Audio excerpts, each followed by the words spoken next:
The fluorescent lights of the diner flickered above my head, casting shadows that danced across the cracked linoleum floor like ghosts of better days. I could smell the burnt coffee mixing with grease from the kitchen, a scent so familiar it had become part of my skin. My feet ached, they always did by hour 10 of my shift.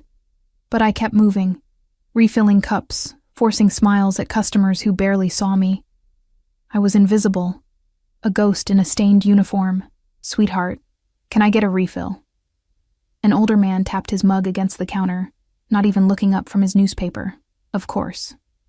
My voice was soft, practiced in its servitude. I poured the dark liquid, watching it swirl, wishing I could disappear into its depths. 3 years.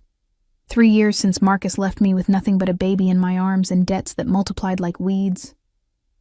3 years of double shifts, of Lily sleeping in the break room while I worked, of counting pennies to afford diapers. The world had taught me to make myself small, to take up as little space as possible, to survive in the margins. I glanced at the clock. 11:47 p.m., 13 more minutes and I could go home to my daughter. The bell above the door chimed, and I felt it before I saw him, a shift in the air, like the moment before lightning strikes. The diner went quiet in a way that made my spine straighten instinctively. He walked in, flanked by 2 men in dark suits, their eyes scanning the room with the precision of predators. But it was him I couldn't look away from. Tall, broad-shouldered, wearing a charcoal suit that probably cost more than I made in 6 months. His dark hair was perfectly styled, his jaw sharp enough to cut glass. There was something dangerous in the way he moved, controlled, deliberate, like every step was calculated. The scent of expensive cologne reached me even from across the room, mixing with something darker, gunpowder maybe, or just power. "Table in the back," one of his men said, not asked. It wasn't a question. I nodded, grabbing menus I knew they wouldn't read. My hands trembled slightly as I led them to the corner booth, the one that gave a clear view of both entrances.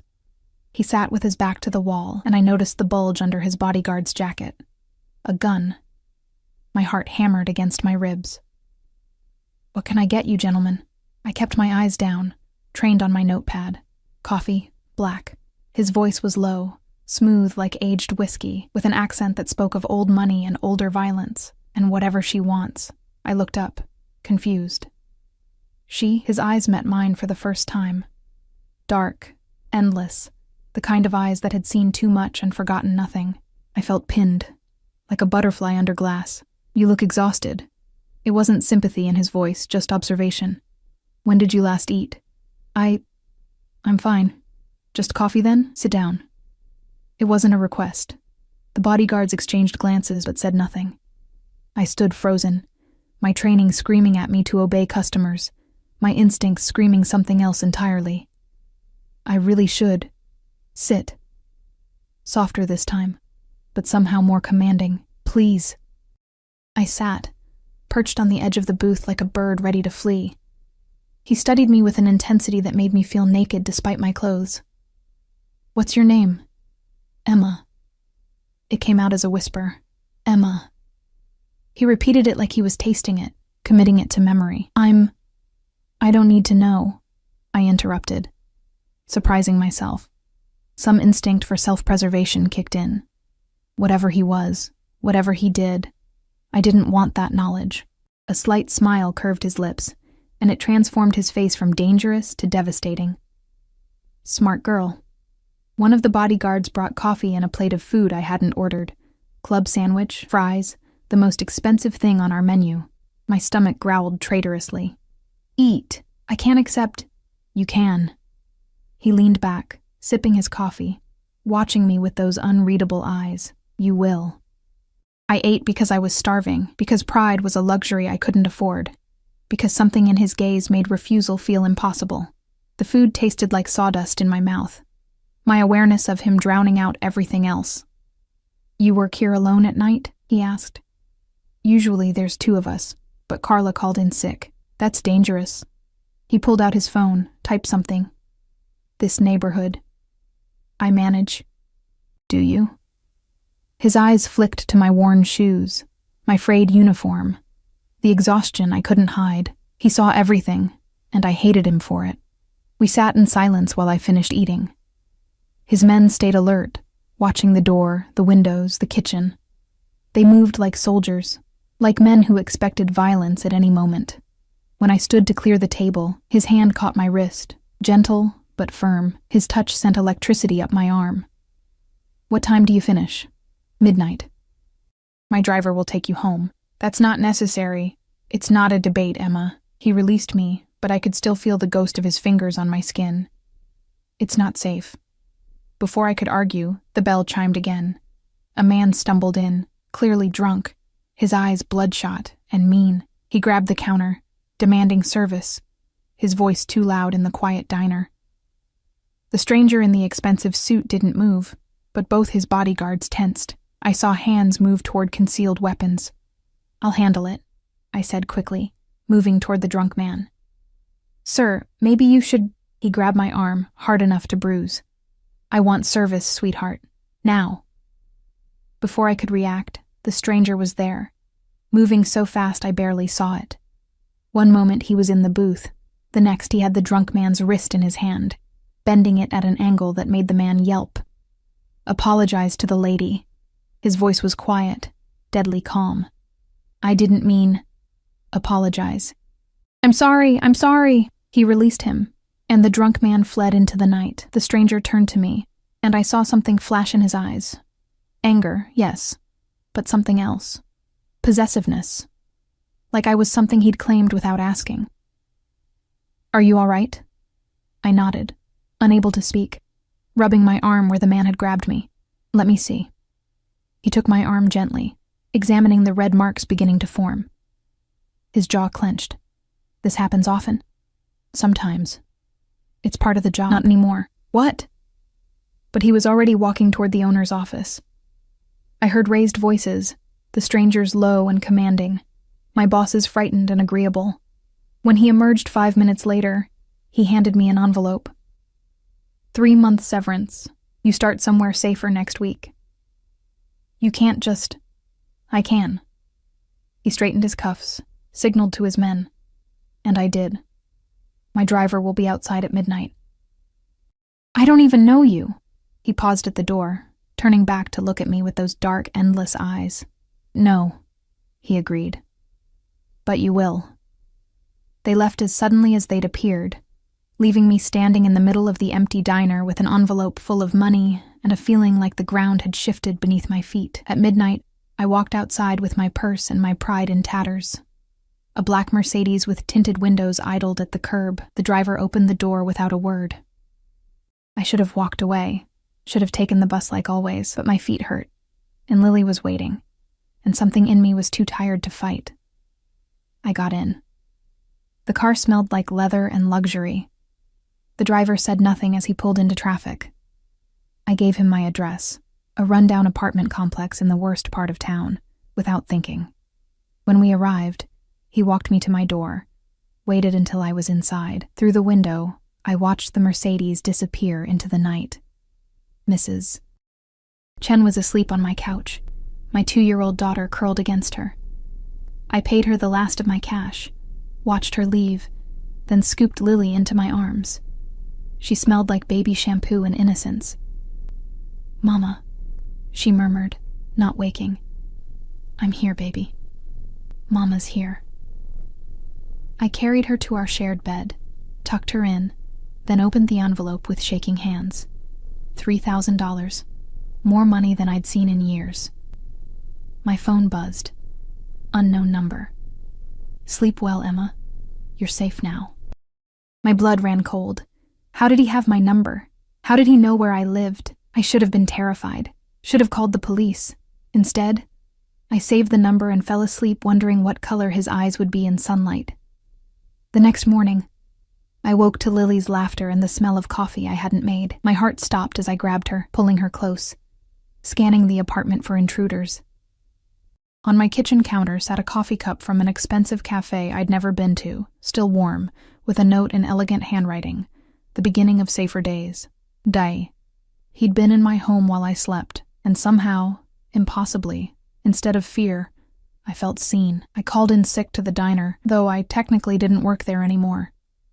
The envelope of cash sat on my counter like evidence of a crime I hadn't committed yet. Lily played with her stuffed rabbit, oblivious to the way my hands shook as I made her breakfast. He'd been in my apartment, while I slept. While my daughter slept, I should have felt violated, terrified. Instead, I kept touching the coffee cup, still faintly warm, reading and rereading that single letter. D.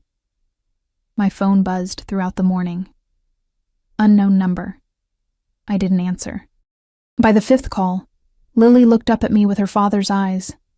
The only thing Marcus had left her besides his debts and his abandonment. Phone, Mama. It's nothing, baby. But it wasn't nothing. The sixth time it rang, I answered. Emma. Just my name, but I recognized his voice instantly. That smooth, dangerous timbre that made my name sound like a promise and a threat. You've been ignoring me. You broke into my home. I brought you coffee. A pause. And ensured your safety. The locks on your door are a joke. I had them replaced. I walked to my front door, examined it with new eyes. Sure enough, there was a new deadbolt, shining and industrial. How had I not noticed? You can't just... We've established that I can. I heard the smile in his voice. The question is whether you'll let me. I don't even know your name. Dante. He said it like a confession. Dante Moretti. The name meant nothing to me, but the way he said it suggested it should. What do you want from me? Have lunch with me. I have a daughter. I can't just... Bring her. His voice softened almost imperceptibly. I'll send a car at noon. Wear something comfortable. Mr. Moretti, Dante, and Emma, he paused. The men watching your building, they're mine. You'll notice them now that you know to look. They're not there to frighten you. They're there to keep you safe. He hung up before I could respond. I ran to the window, peered through the blinds. There. A black sedan parked across the street, tinted windows reflecting the morning sun. And there. A man in a dark jacket reading a newspaper that never turned pages. How long had they been there? How had I not seen? Mama, park? Lily tugged at my sleeve. I looked down at my daughter, at her hopeful smile, her complete trust that I would keep her safe. What was I doing? This man, Dante, was clearly dangerous. The guns, the bodyguards, the casual way he'd bent that drunk man's wrist. But he'd also protected me, fed me, given me money when I had none, replaced my locks. At 11:45, I dressed Lily in her best outfit, a pink dress I'd found at Goodwill, only slightly faded. I put on the only dress I owned that didn't smell like the diner, applied lipstick with trembling hands. The Mercedes arrived at exactly noon. This time when the driver opened the door, I saw him clearly. Older, Italian, with kind eyes that had seen too much. Mrs. Emma. The little one. She needs a car seat, yes? He produced one from the trunk, installed it with practiced efficiency. Lily clapped her hands, delighted by the fancy car, the nice man, the adventure. We drove through the city, leaving behind the crumbling buildings and broken streetlights of my neighborhood.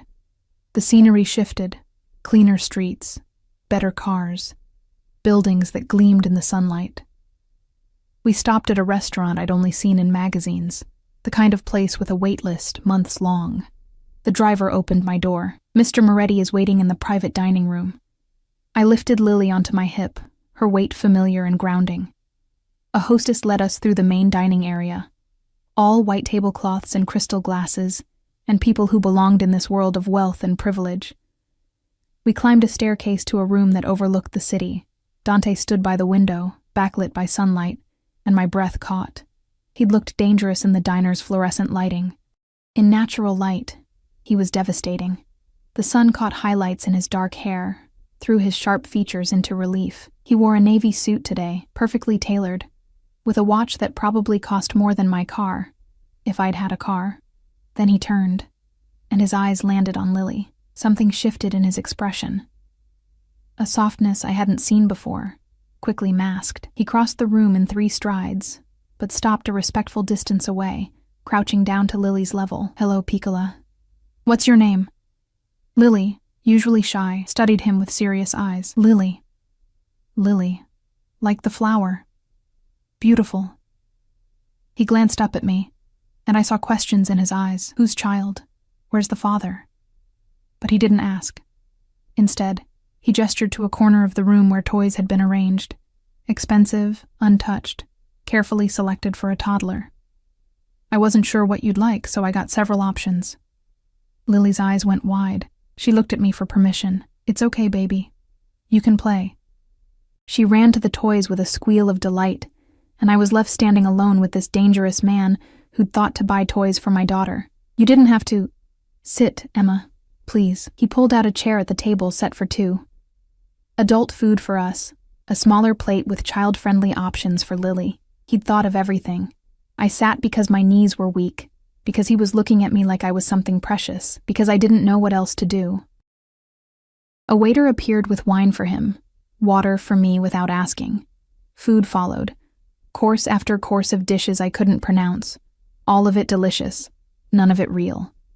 This wasn't my world. You're afraid of me, Dante observed, swirling his wine. Should I be? Probably. He took a sip, watching me over the rim. But I'd never hurt you. You don't know me. I know enough. He set down his glass, leaned forward. I know you work yourself to exhaustion for your daughter. I know you haven't bought yourself new shoes in over a year. I know you eat 1 meal a day so she can have 2. I know you're stronger than you think you are. You had me investigated. Of course I did. No apology in his voice. I needed to understand. Understand what? Why I can't stop thinking about you. He said it matter-of-factly, like he was discussing the weather. From the moment you walked toward my table, notepad in hand, trying to be invisible, I knew. Knew what?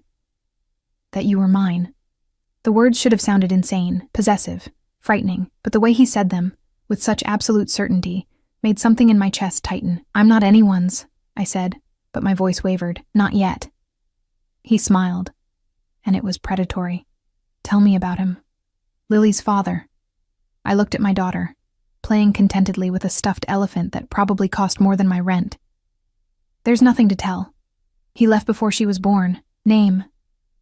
Why? Because I want to know who hurt you. His voice dropped lower, dangerous. Who abandoned you both? Marcus. His name was Marcus Webb. I picked at my food.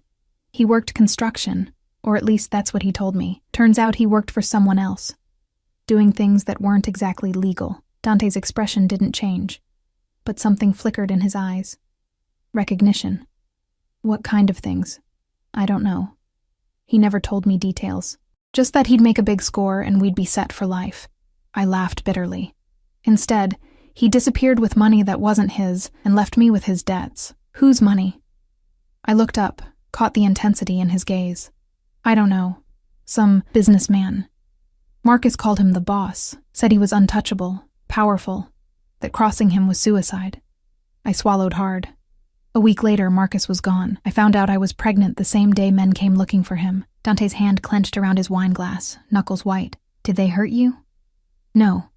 They searched the apartment, asked questions I couldn't answer. Then they left. I met his eyes. I never saw them again. Or Marcus. Emma. He reached across the table, covered my hand with his. His palm was warm, callous despite the expensive suit. Marcus Webb stole from me $500,000 in cash, meant for a legitimate business deal. He betrayed my trust, my organization, and disappeared like the coward he was. The world tilted. I pulled my hand back as if burned. You're the boss. The one he... Yes, I stood so fast my chair tipped over. Lily looked up, startled. We need to leave. Sit down, Emma. No. You brought me here to... What, get revenge? Use me to find him? I don't know where he is. I don't have your money. Sit down, not loud, but commanding enough that I obeyed instinctively, hating myself for it. He righted my chair, his movements controlled. I didn't bring you here for revenge. I brought you here because I haven't been able to think straight since I saw you in that diner. This is insane. You're insane. Probably. He agreed. But it doesn't change the facts. Marcus betrayed me. Yes. He took my money and ran. I spent 3 years looking for him, Emma. 3 years. My men searched everywhere. And? His jaw clenched. We found him 6 months ago, in Miami. Living under a fake name, spending my money on drugs and women. Past tense. Found. My stomach dropped. Is he dead? Does it matter? Dante's eyes were hard. He left you pregnant and alone. He never checked if you were okay, if his child was born, if you needed help. He's been alive and well while you worked yourself to death. Is he dead? I repeated, needing to know. No. Dante leaned back. But he wishes he was. He's in a federal prison now. Witness protection traded for testimony against some very bad people. People who aren't me, but who I was happy to help put away. He smiled without warmth. He'll spend the next 20 years looking over his shoulder, wondering if I'll change my mind about letting him live.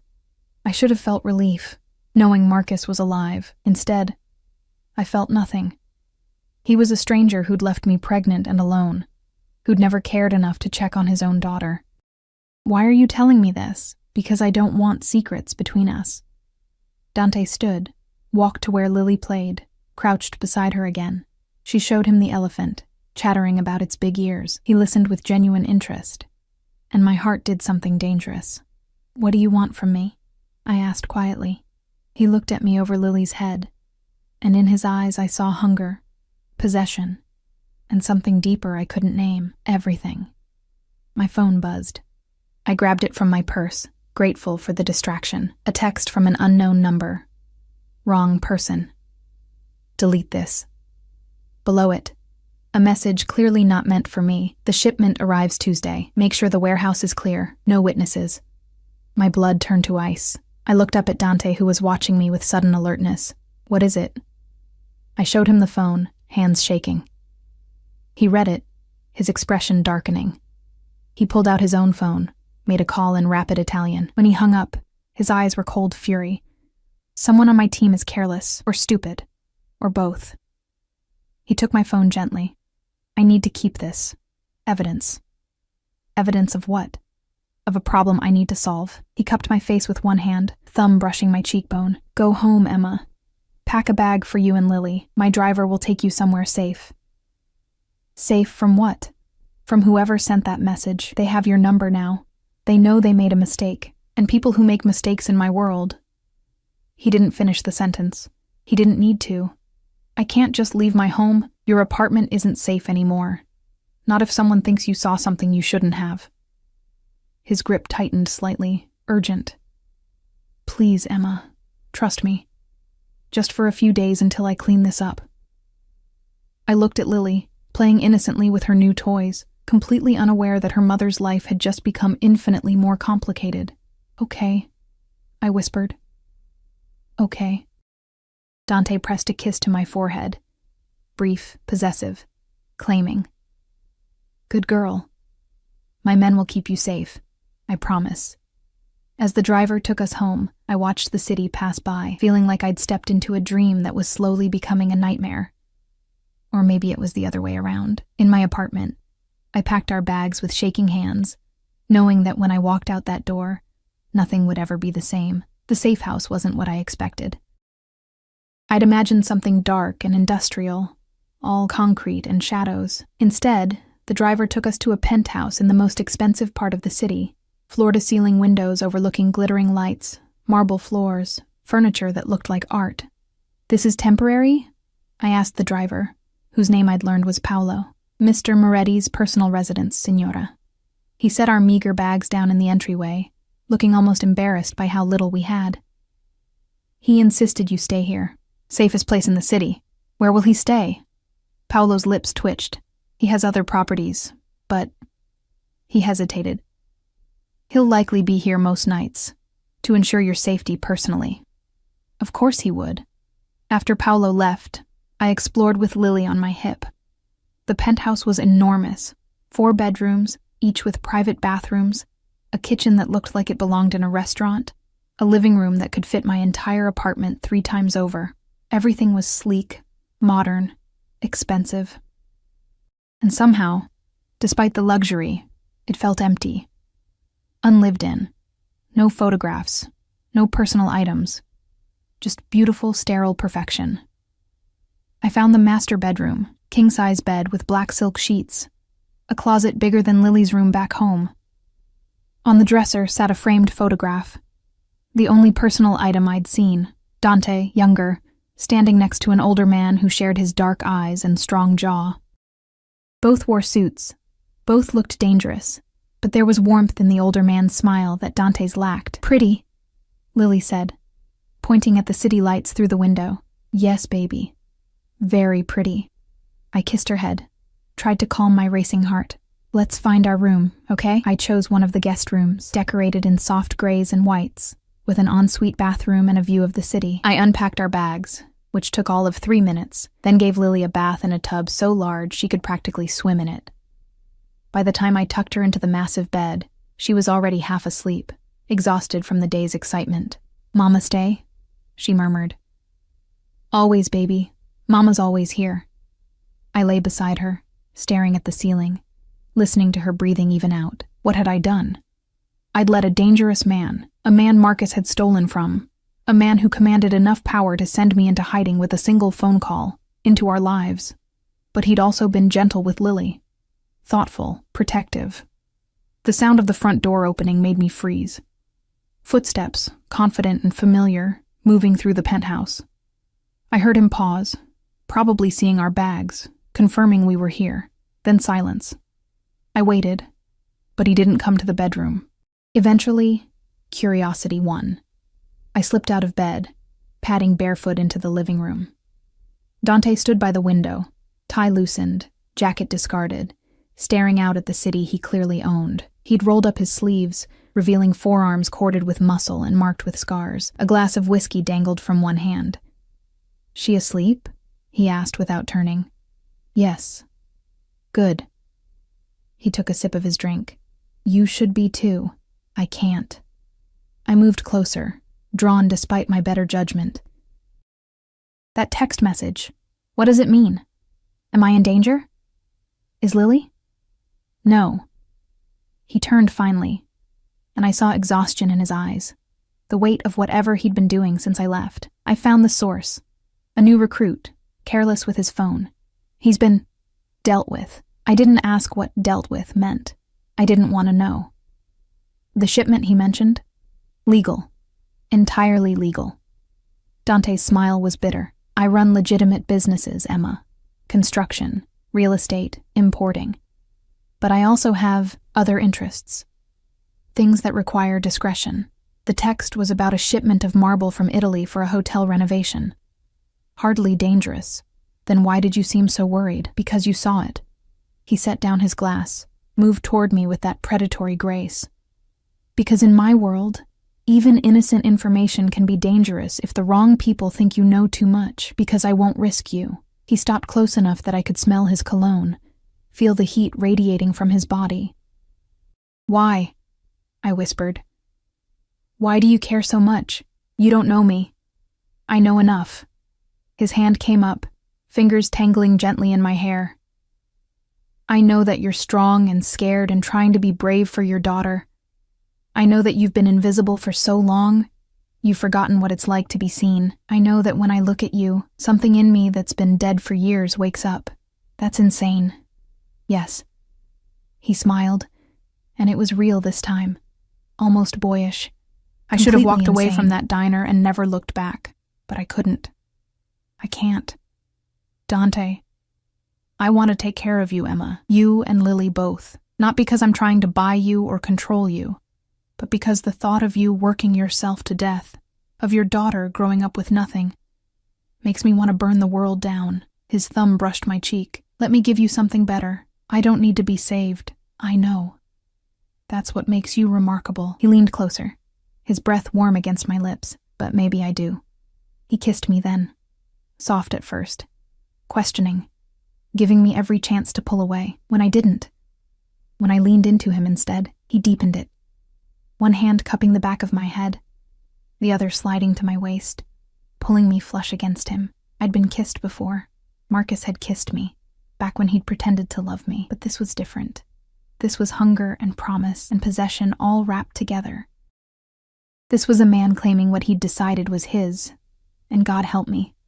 I kissed him back. When we finally broke apart, both breathing hard, he rested his forehead against mine. "Stay," he said. "Not just tonight. Stay with me. Let me protect you. Let me give Lily the life she deserves." "I barely know you." "Then get to know me."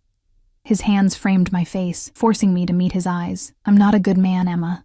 I've done things that would terrify you. I've hurt people, destroyed lives, built an empire on blood and fear. But with you, I want to be better. You make me want to be the man I see reflected in your eyes. You don't know what you're asking. I'm asking you to take a chance, to let yourself be taken care of for once instead of carrying everything alone." He kissed my forehead, gentle despite the intensity in his voice. "I'm asking you to be mine." I should have said no. Should have grabbed Lily and run as far as possible from this beautiful, dangerous man who made my heart race and my sanity crumble. Instead, I heard myself whisper, "Okay." The next 2 weeks passed in a blur of impossible luxury.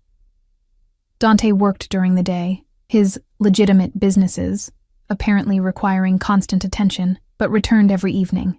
We fell into a routine that felt dangerously domestic. He'd arrive around 6, bringing dinner from expensive restaurants, and the three of us would eat together.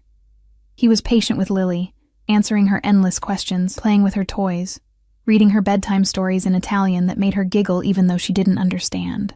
He bought her things, clothes, toys, books, but never too much, somehow understanding that I'd balk at excessive spoiling. With me, he was courteous, respectful. He'd kiss me goodnight, long and deep enough to make me forget my name, but then he'd leave for one of the other bedrooms, giving me space I wasn't sure I wanted. "Why don't you stay?" I asked one night, after he'd kissed me breathless against the hallway wall. "Because when I have you, Emma, and I will have you, it won't be because you're grateful or scared or confused." His thumb traced my swollen lips. "It'll be because you're sure, because you want me as much as I want you." On the 15th day, everything changed. I was making breakfast, a skill I'd discovered in Dante's restaurant-quality kitchen, when my phone rang. My old phone, the one I'd kept despite Dante buying me a new one. Unknown number. "Hello?"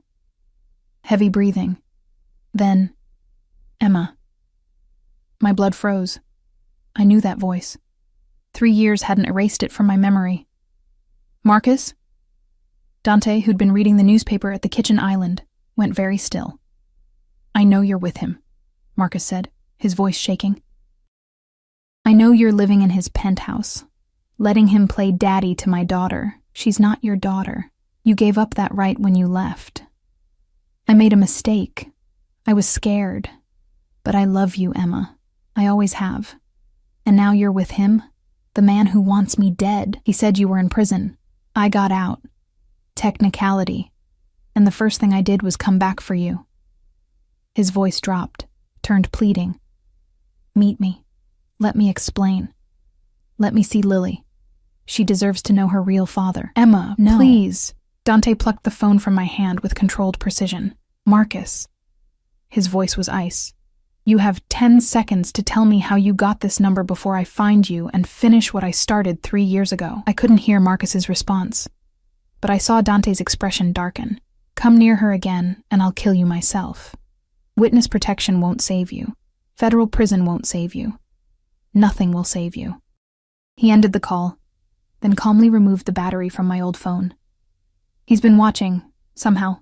Following you. That's impossible. We've been here for 2 weeks, which means he's been watching for 2 weeks." Dante made a call, spoke rapid Italian, then turned to me. "Pack a bag. We're leaving." "Where?" "Somewhere he'll never find you. Somewhere I can keep you safe while I deal with this." He cupped my face, and I saw real fear in his eyes for the first time. "He won't stop, Emma.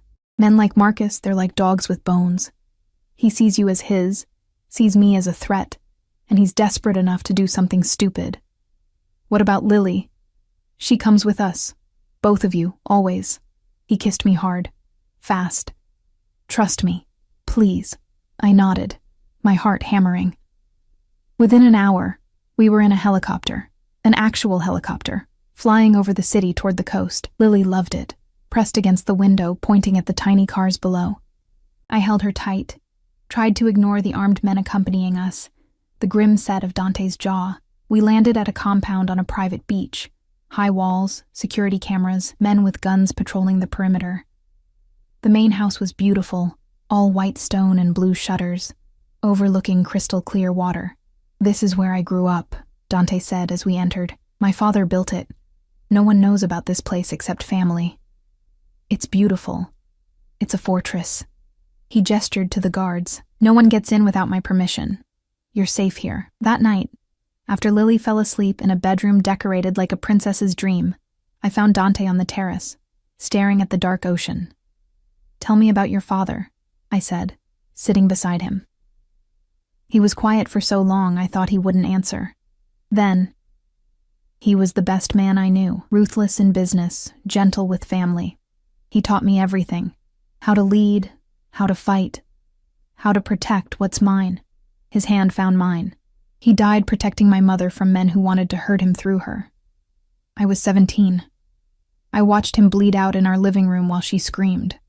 Dante, I killed them all," he continued, his voice flat. "Every man involved. Took me 2 years, but I hunted them down one by one. And when it was done, I took over his empire and made it 10 times larger, because that's what he would have wanted. I'm sorry. Don't be. It made me who I am." He turned to face me fully. "But it also taught me something, Emma. The people you love are your greatest weakness. They can be used against you, hurt, taken away. So you protect them with everything you have. You build walls, hire guards, eliminate threats before they materialize. Is that what I am? A weakness? The greatest one I've ever had." He smiled sadly. "Marcus knows that now, which is why he's dangerous, which is why I need to end this. What are you going to do? Whatever it takes to keep you safe." He stood, pulled me to my feet. "But tonight I just want to hold you." He led me to his bedroom, our bedroom, he corrected, and we lay together on top of the covers, fully clothed. His arms wrapped around me, solid and safe, while the ocean whispered outside the windows. "I'm falling for you," I whispered into the darkness, "and it terrifies me." "Good." His lips brushed my temple. "I've already fallen.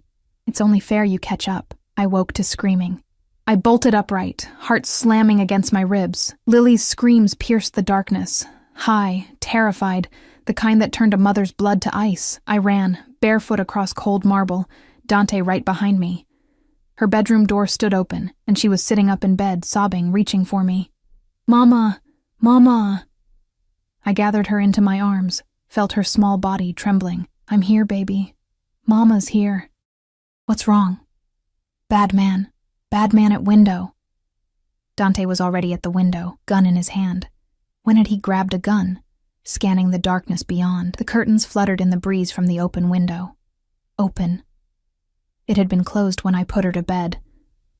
"Stay here," Dante commanded, then disappeared into the hallway. I heard shouts in Italian, running footsteps, the compound coming alive with sudden urgency.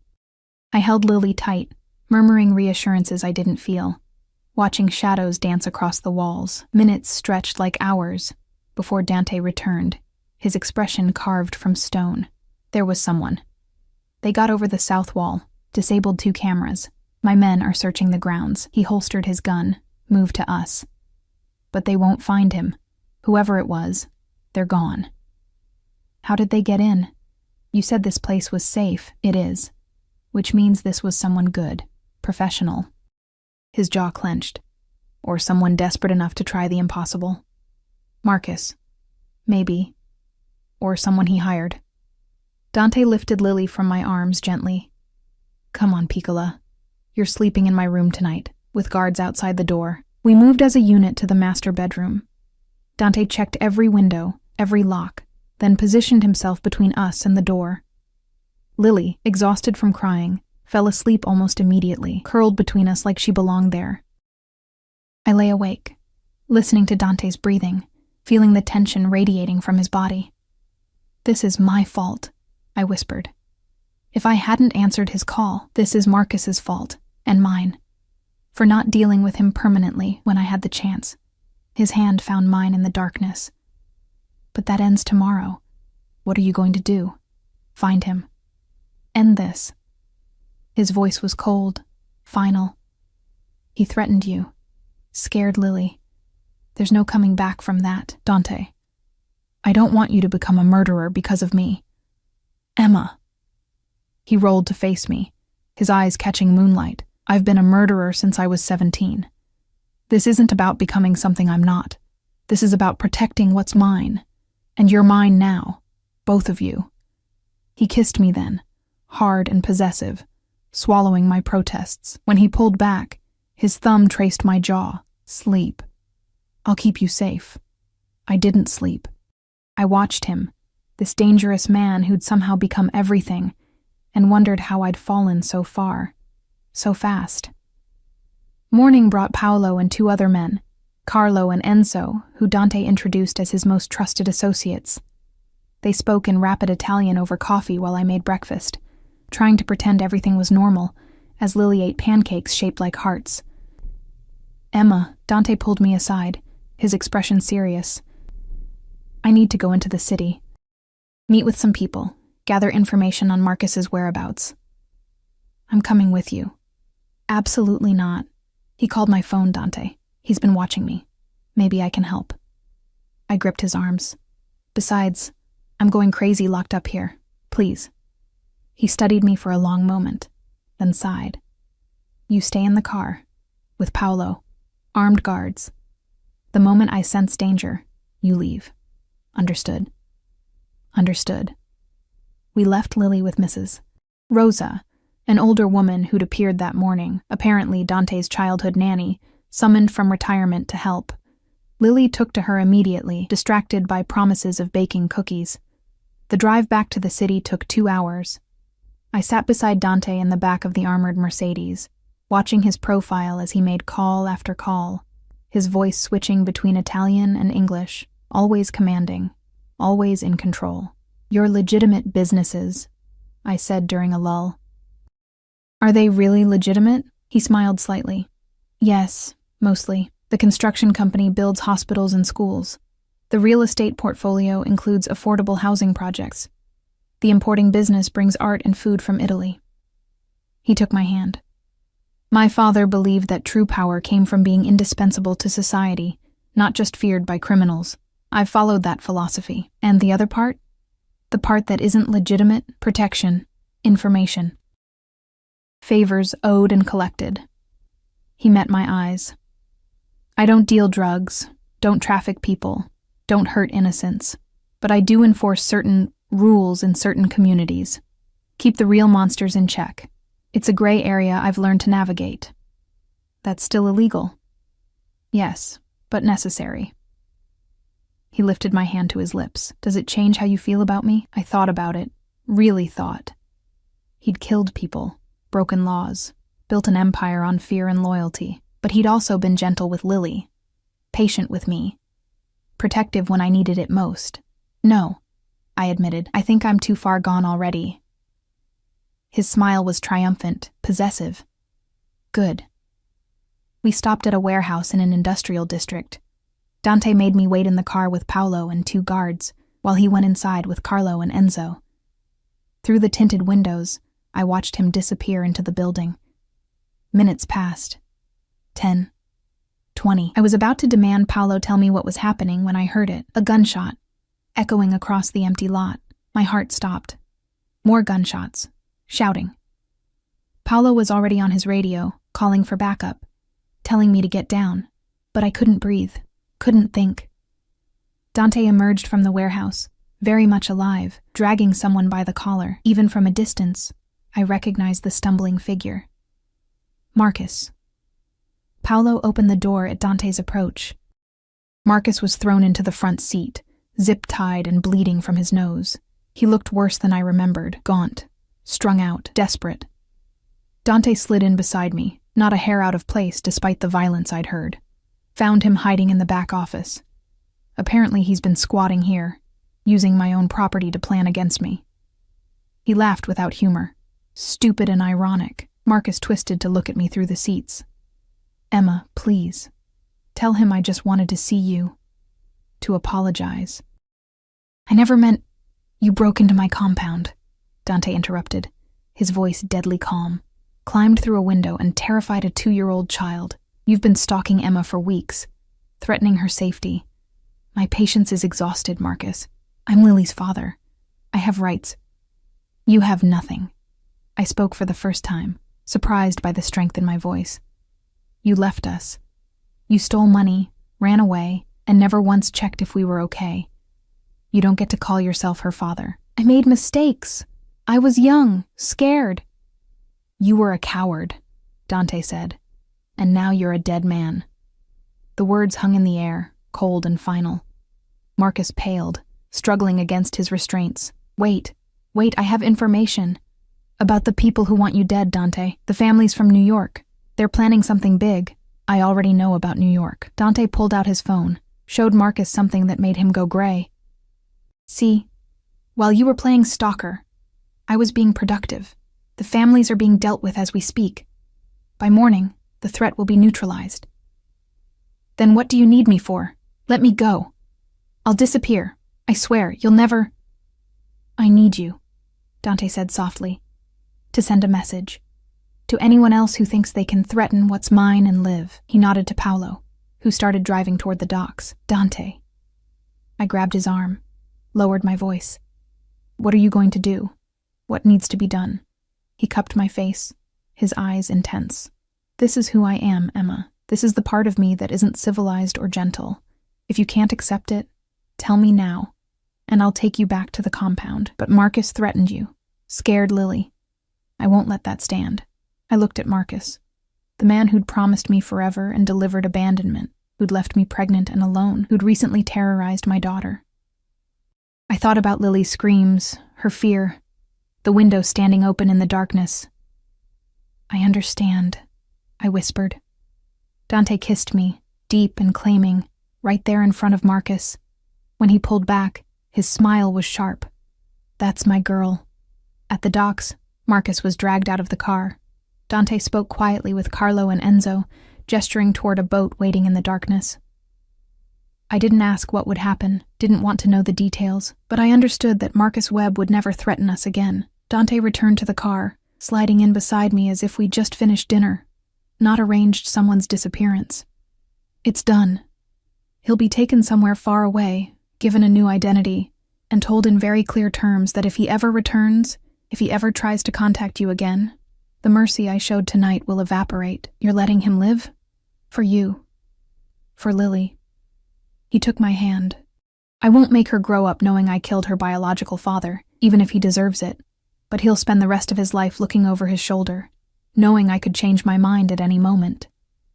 It should have horrified me, this casual discussion of threats and exile, this man who wielded such absolute power.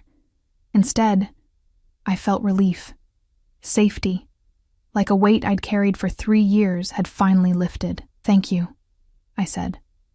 Don't thank me for protecting you. It's not a favor. It's my right. My privilege. He pulled me against him, and I went willingly, settling into his arms.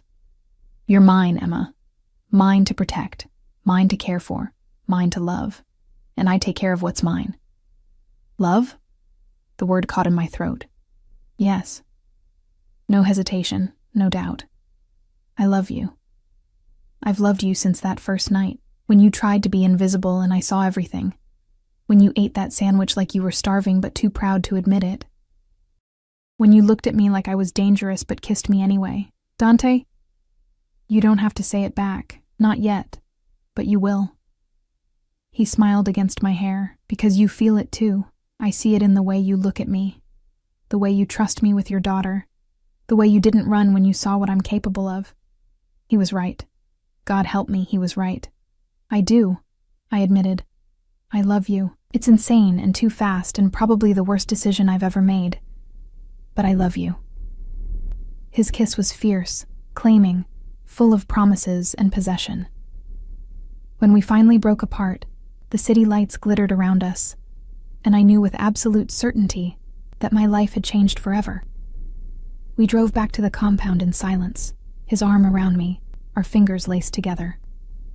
When we arrived, Lily ran to greet us, covered in flour, chattering about the cookies she'd made with Mrs. Rosa. That night, after Lily fell asleep, Dante led me to his bedroom, our bedroom. "No more separate rooms," he said, closing the door behind us. "No more pretending this isn't permanent."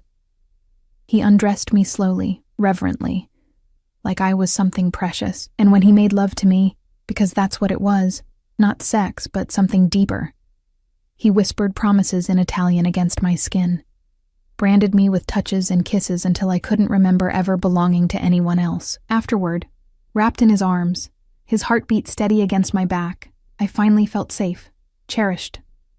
Home. "Marry me," he said into the darkness. I turned to face him, searching his eyes for doubt, found only certainty. "We barely know each other. I know everything that matters, and I want to wake up every morning with you beside me, knowing you're mine in every way possible." He kissed my forehead. "Marry me, Emma. Let me give you and Lily my name, my protection, my everything." "Yes," I breathed, because what else could I say? "Yes." His smile was blinding, boyish, transforming his dangerous face into something beautiful. He kissed me again, sealing the promise between us. 3 weeks later, we married in a small chapel overlooking the ocean, with only Paolo, Mrs. Rosa, and a handful of Dante's trusted men as witnesses. Lily wore a white dress and scattered rose petals, delighted to be part of the ceremony. I wore a simple gown, nothing like the elaborate wedding I'd once imagined, but standing beside Dante, feeling his hand shake slightly as he slid the ring onto my finger, I knew this was better. Real. Right.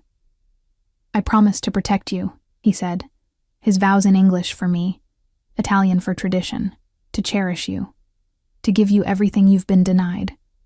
"You are my heart, Emma, my salvation, and I will spend every day proving myself worthy of your trust. I promise to stand beside him, to be his partner, to love him despite the darkness and because of the light." When the priest declared us married, Dante kissed me like I was air and he'd been drowning. That night, in our bedroom, he made love to me with a reverence that brought tears to my eyes. "You're crying," he murmured, brushing them away. Happy tears. I never thought, after Marcus, after everything, I never thought I could have this. "You have me, forever." His hand splayed across my stomach, possessive and gentle. "And maybe if you want, we could give Lily a brother or sister." The thought filled me with warmth, with hope. "I'd like that. Then we'll make it happen." He kissed me deeply. "Everything you want, Emma. Everything you deserve. I'll give it all to you." And he did. 6 months later, I stood in the nursery of our new home, a sprawling estate that Dante had bought specifically because I'd mentioned loving the garden, watching my daughter play with her baby brother. Yes, brother. I'd discovered I was pregnant 2 months after the wedding, and Dante had been insufferable in the best way possible, hovering, protective to the point of absurdity, treating me like I was made of glass. He'd installed cameras in every room, hired a full-time nurse despite my protests, and worked from home more often than not just to be near me. "You're being ridiculous," I'd told him, when he'd tried to carry me down the stairs for the 3rd time that week. "You're carrying my child. I'm allowed to be ridiculous." He'd kissed me thoroughly, ending the argument the way he always did, by making me forget what we were arguing about. Marco Dante Moretti had been born on a spring morning, screaming his arrival to the world with healthy lungs and his father's dark eyes. Watching Dante hold his son for the first time, tears streaming down his face, had broken something open in my chest. "He's perfect," he'd whispered, pressing kisses to Marco's tiny forehead. "You're perfect. Thank you, Emma. Thank you for giving me everything." Now, at 4 months old, Marco was the center of Dante's universe. Well, one of the centers. He spoiled both children ruthlessly, though he'd learned to restrain himself after I'd put my foot down about buying Lily an actual pony. "She's 3, Dante. 3. She doesn't need a pony." But she also asked for ice cream for breakfast every day. "We don't do that either." He'd pouted, actually pouted, until I'd kissed him, and promised we could revisit the pony idea when she was older, much older. "Mama!" Marco smiled at me. Lily's voice pulled me from my memories. She was leaning over her brother's playpen, making faces that had him gurgling happily. "He loves his big sister," I said, moving to join them. "Papa says I'm the best sister in the whole world." "Papa is absolutely right." Dante's voice came from the doorway. He'd come home early, still in his suit, looking every bit the powerful businessman he was, but his eyes softened when they landed on us, the dangerous edge melting into pure love. He crossed the room, scooped Marco up with practiced ease, then pulled Lily into his other arm. "My family," he murmured, kissing each of them. Then his eyes found mine, my everything. I moved into his embrace, completing our little circle. This was what I'd never known I was missing. Not just safety or security or luxury, though Dante provided all of that and more, but belonging, being seen, being loved so fiercely that nothing could shake it. "Hard day?" I asked, noticing the tension in his shoulders. The New York families are still making noise. Nothing serious, but enough to be annoying. He set the children down, keeping Marco cradled in one arm, while Lily ran back to her toys. "I need to go to the city tomorrow, meeting with some associates, making sure everyone understands the current arrangement." By arrangement, he meant the tentative peace he'd brokered after Marcus's exile. The families who'd wanted him dead had been given a choice: accept his terms or face the consequences. Most had chosen acceptance. The few who hadn't, well, they weren't problems anymore. I didn't ask for details. That was our unspoken agreement. Dante protected me from the worst of his world, and I trusted him to keep us safe. "How long will you be gone?" "Just the day. I'll be home for dinner." He pulled me close with his free arm, Marco between us. "I don't like leaving you, even for a few hours. We'll be fine. You have 20 guards on the property, cameras everywhere, and Mrs. Rosa has the children's schedule memorized better than I do." I stood on my toes to kiss him. "Go, do what you need to do. We'll be here when you get back." That night, after the children were asleep, Dante made love to me with an urgency that surprised me. Usually he was controlled, deliberate, taking his time to worship every inch of my body. But tonight there was desperation in his touch, like he was trying to memorize me. "What's wrong?" I asked afterward, tracing the scars on his chest, remnants of a life lived dangerously. "Nothing. Everything." He caught my hand, pressed it over his heart. "Sometimes I can't believe this is real. That you're here, that we have this life, that I get to wake up beside you every morning, and then I think about how easily I could lose it all." "You're not going to lose us. You don't know that. In my world, Emma, the people you love are targets, weapons to be used against you." His arms tightened around me. "The New York families know about you now, about the children. They won't, because you're the most dangerous man I know, and anyone who touches us would face a fate worse than death." I kissed him softly. "You've told me that often enough. I believe you." "I would burn the world for you," he said simply. "All of it. Every person who even thought about hurting you or our children. I'd destroy them without hesitation. I know." And I did. It should have terrified me, this absolute devotion that bordered on obsession. Instead, it made me feel safe in a way I'd never experienced before. The next morning, I woke to Dante already dressed, adjusting his tie in the mirror.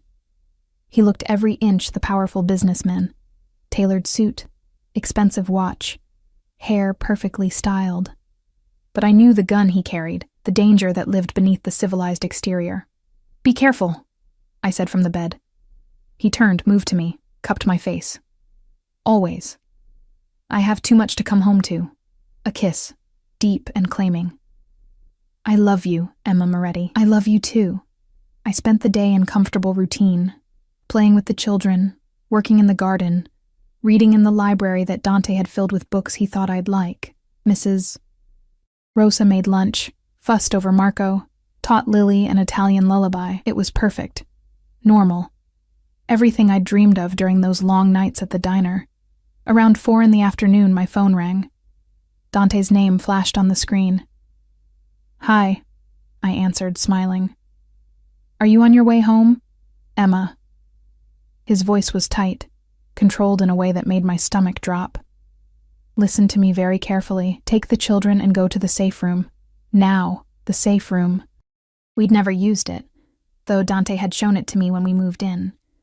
A reinforced panic room hidden behind a bookshelf, stocked with supplies and communication equipment. What's happening? The meeting went bad. Someone tried to kill me. They failed, obviously, but there might be people coming to the house. It's probably nothing. My men here are handling it. But I need you safe. Please, Emma.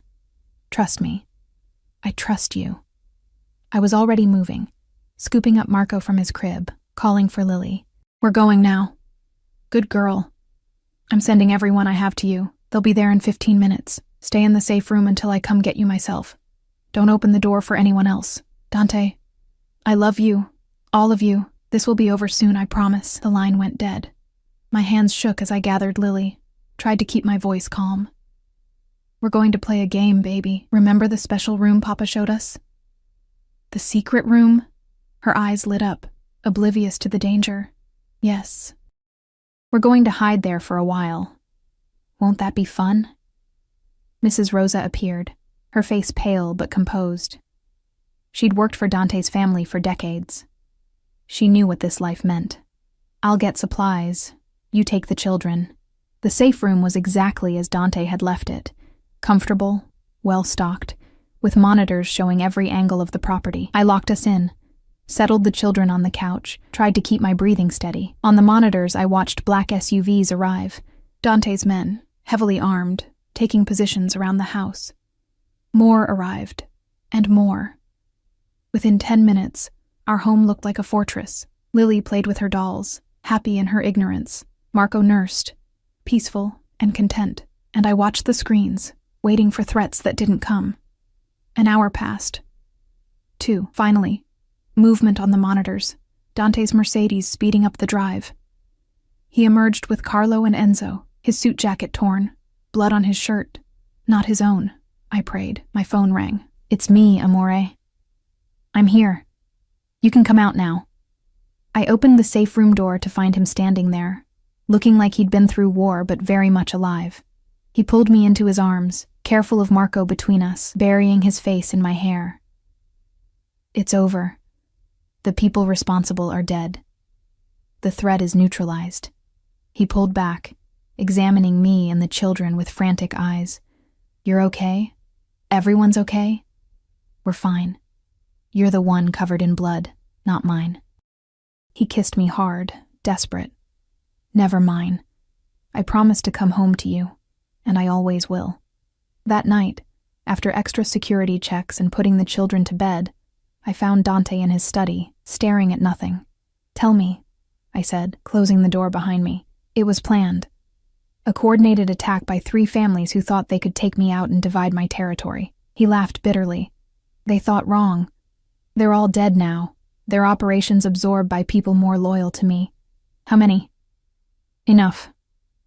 He looked at me, his eyes haunted.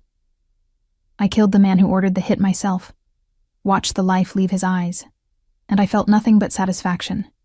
Because he threatened you. Threatened our children. I moved to him, straddled his lap, forced him to look at me.